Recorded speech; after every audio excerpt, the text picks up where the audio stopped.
volleyball games, as well as site visit to Petaluma High School. So, a busy time, and in the next 2 weeks, lots and lots of winter concerts, etc. Okay, item J, approval of the consent agenda by consolidated motion. So moved. All those in favor? Aye. Very fast. Item under administration and human resources. Item 2 is a hold item, proposed appendix to the collective bargaining agreement, recommended motion. Oh, should we combine these or separate them? You can combine the two and take one action. I didn't hear about the action.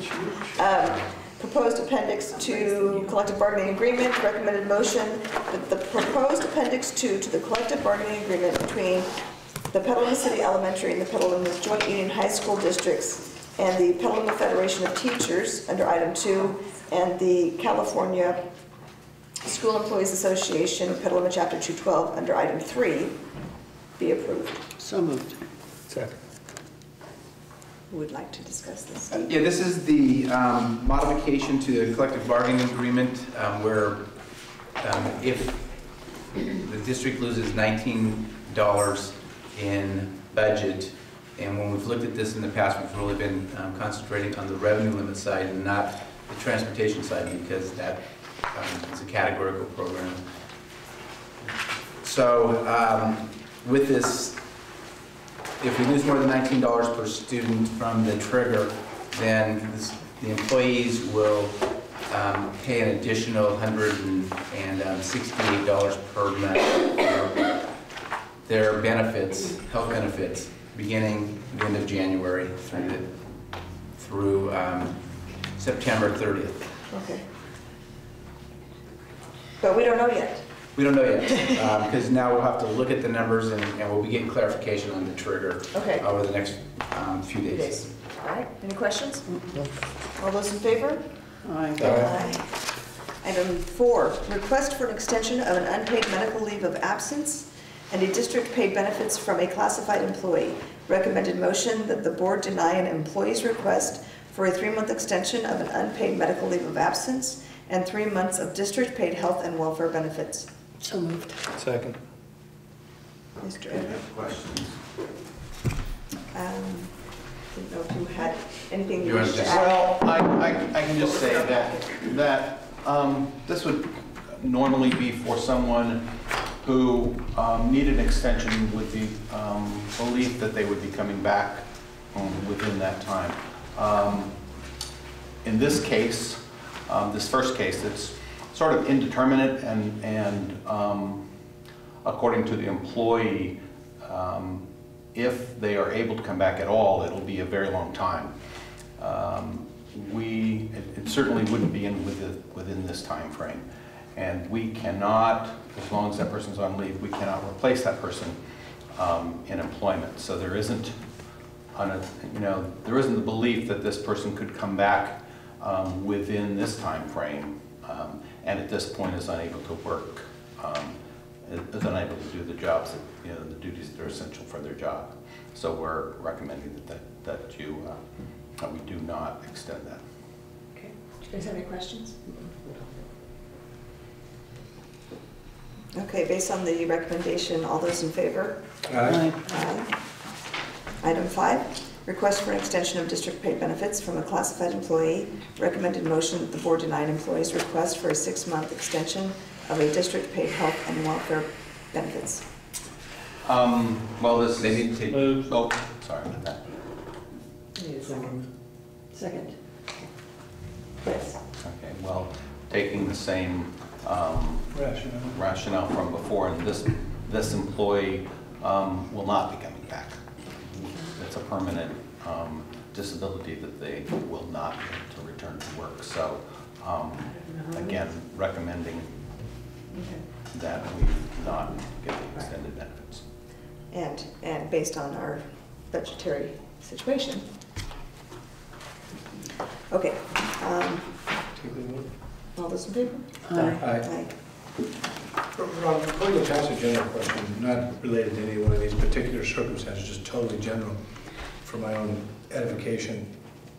When we have an employee who's out temporary, extended, whatever. Typically, obviously, if they can't do their job and you bring somebody else in, does that typically cost us more money, revenue neutral, or? Well, if we can find someone, it probably, with the combination of paying the benefits and paying a substitute employee, I'm not exactly sure. It probably would cost us less money to pay a substitute, you know, because, but we want to get. Well, no, obviously want to get them back and they have their, not the skills and just, Right. So just account getting them on- back, let alone their collective bargaining rights and stuff. And we obviously want to give them the opportunity to come back. But I was just curious, in the interim, for future reference, when we have to consider these sorts of things. Well, for 100 days, we are in many ways paying, you know, almost full salary, and then at some point differential salary. Yeah, well, no, the employee has his or her rights. I'm not talking about that. I'm just talking about from a budget to bring people in to cover. On top of the you know, the leave, you know, that we're paying, and we're paying a substitute employee to come in on top. Thank you. We've already covered item 6. Under business services, item 5, resolution 111214, recommended motion that resolution 111214 of the Board of Education of the Petaluma City Elementary and Petaluma Joint Union High School Districts regarding accounting of development fees for the 2010-2011 fiscal year in the following fund or account, Capital Facilities Fund, be adopted. So moved.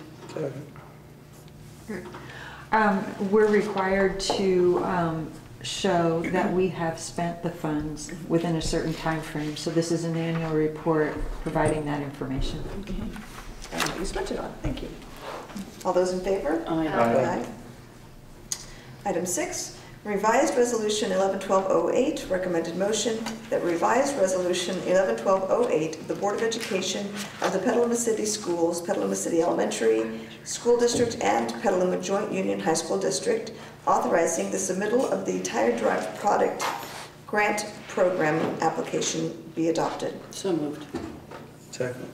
So the board had approved this, but this is one of the situations where, because we're Petaluma City Schools and operating Petaluma Joint Union High School District and Petaluma City Elementary School District, they wanted us to revise the wording of the two entities under Petaluma City Schools in the resolution. So this is reapproval and a revision to make that clear to the state so they can consider our grant. All those in favor? Aye. Item 7, certification of the first interim report. Recommended motion that the board approve a positive certification that the Petaluma City Elementary and the Petaluma Joint Union High School District will be able to meet their financial obligations at year end. So moved. Second. All those in favor? Aye. Aye. Just with a note that Midge was nodding her head. Excellent. Okay, information items and first reading of course offerings. And we have not had our closed session yet. We will be adjourning to closed session and coming back out to report out. Item L, future business calendar of activities for board members' consideration and agenda items for our next meeting, which will be January 10th, 2012. And that is our organizational meeting, right? Yes. Okay, so at 6 o'clock here in January. And there's upcoming events, as I mentioned earlier, winter concerts abound, as well as various sporting activities. So we will now adjourn to closed session. Thank you all for coming.